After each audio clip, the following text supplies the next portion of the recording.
So I'm walking through a forest about a mile above Cardross, beside the River Clyde. And this land in this area was gifted to the Napier family by Malcolm, the Earl of Lennox, about 1290. By the 1500s, they built this. The castle was the seat of the Napier clan for 500 years. That's an unbelievable 18 generations. And hence the estate remained in the family until the 1820s, when it was sold to one Alexander Sharp in lieu of gambling debts. It then passed on to shipbuilder James Burns of Bloom Hill, who died in the castle on the 6th of September 1871. The 16th century tower house we see today was made from rubble and stone, but its original medieval structure was altered over time. John Douglas of Pinkerton is thought to have added the Gothic columns and the domed plinths on the northwest corner during the 1740s. All these paths leading up to the castle have been well laid out and planned with these lovely beech trees either side. The good news is that some of the things that puzzled me in the castle may be unravelled, because in July 2020, the Kilmahew Education Trust took over the ownership of the castle, and they're going to do a full archaeological survey, which hopefully unravel some of those mysteries in there. Further down the path, leading towards the River Clyde, there is what looks like a man-made pond with an island, known as the Swan Pond. It had a good view of the main house, as you can see in this old postcard. The Catholic Church acquired the estate in 1948, and in the early 60s they went on to build the St Peters Seminary. Nowadays, a strange mecca for graffiti artists and those interested in the supernatural.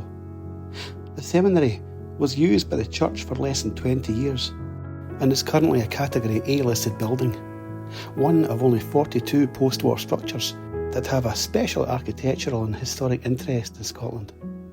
It's a vast and weird, slightly gloomy celebration of concrete that, for safety reasons, is best viewed from afar.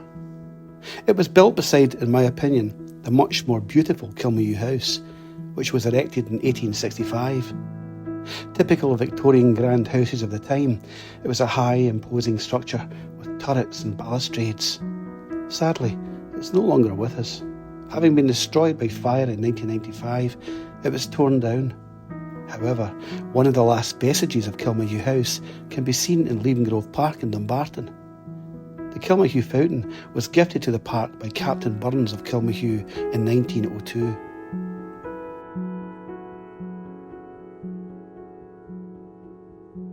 Somehow out of sleep and beauty, I'm walking down this lovely rhododendron archway.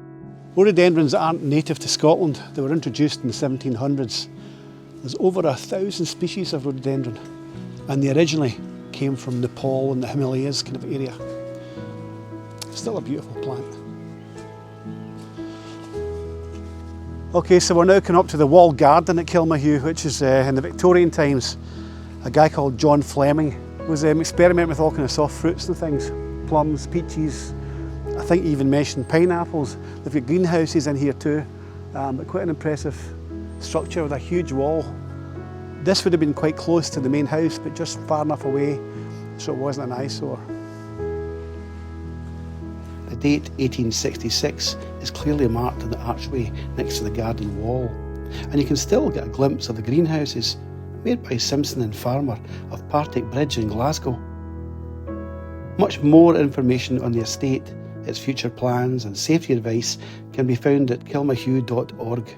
It's best to keep to the estate pathways when looking at the castle and other structures. In their current state, they remain fairly unsafe. We can only hope that the optimism of the new owners is rewarded and that the estate sees better days soon.